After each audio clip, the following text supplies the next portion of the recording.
with Kim Holcomb heading to Maui.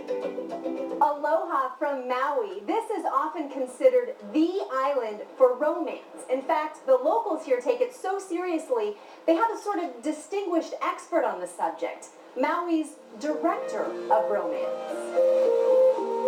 Love may not be a science, but Christine Fong has a pretty good grasp of its chemistry. You know, in Maui, how can you help but fall in love? And so I just help facilitate that process. She's the director of romance at the Westin Maui Resort, helping couples plan everything from beach walks to weddings. A peculiar career for someone who never considered herself a romantic.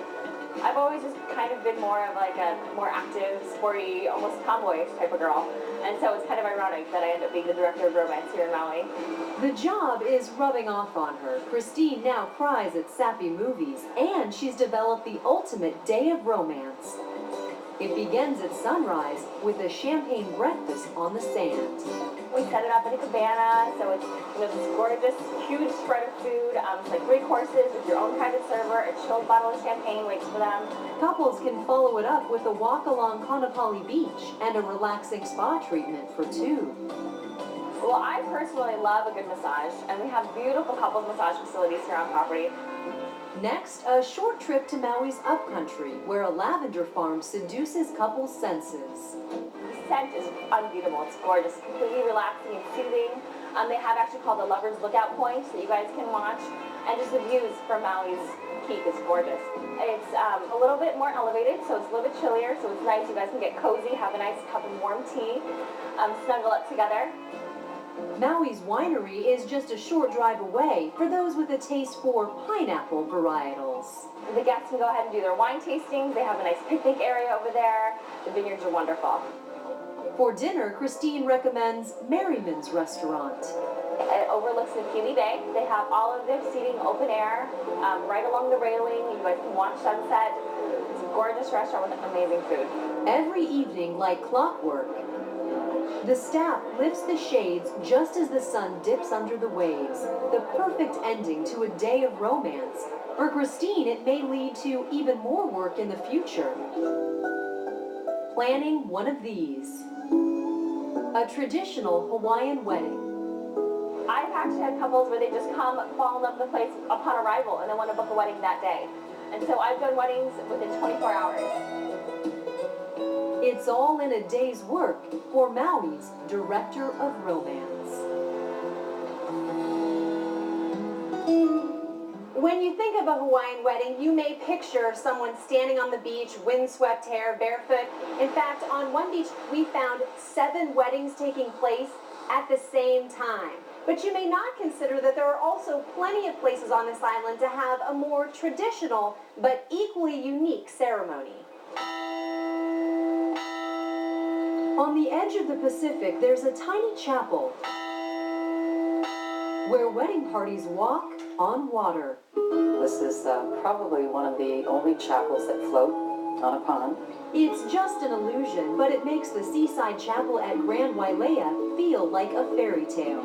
The stained glass windows were designed by local artists and handmade in Venice. Elaborate chandeliers illuminate the wood pews, floor, and walls, offering an elegant and distinctly Hawaiian ceremony. You'll be surprised how formal some of the bridal parties are, in tuxedos and full-length gowns. Our goal is just to please what they want. For less formal affairs, there's the Waiоla Church. Tucked away in Lahaina, it's the oldest Christian church on the island, marrying couples for 185 years. A lot of people, whether they belong to our denomination or not, will call, even from the mainland, say they're going to be in Maui, can we please use the church? The church was founded in 1823. 2 of Hawaii's high chiefesses are buried in the royal tomb, but the building hasn't always stood the test of time. 1947 was when it burned, when it first burned, and in 1951 was when the Kauula wind, and it completely destroyed the church.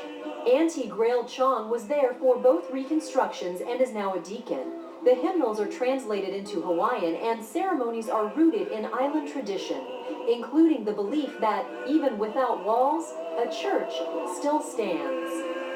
The church is not the building. It's the people. About an hour south in McKenna, two mainlanders are marrying at Maui's second oldest church. To be here in Maui makes things a little bit less nervous. It's a good place. It's a good place to get married. The Kewala'i Congregational Church was established in 1832, built with stones and cement made of coral. The wood floor was constructed using lumber from the Pacific Northwest. But the architecture isn't what draws couples from across the U.S. Maybe it's because it's by the ocean. Maybe it's because it's romantic. But really, there's something more. A sense of peace, and for this groom, honor. I have a lot of family that moved here. My mother is buried here at this church. A life remembered and a new start. For all the ceremonies performed on these grounds, each one is as meaningful as the last.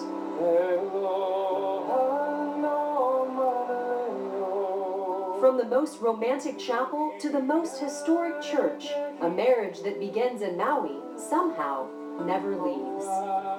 Even if people are not able to live here, the fact that Maui is in them, that means wherever they go, it doesn't matter time and distance, that Maui will always be in them. The most remote church on the island is the Palapala Ho'omau. It's on the road to Hana, and it's also where Charles Lindbergh is buried. Well, that's going to do it for us from Maui. We'll see you again next Monday from the gorgeous Garden Isle of Kauai. See you then.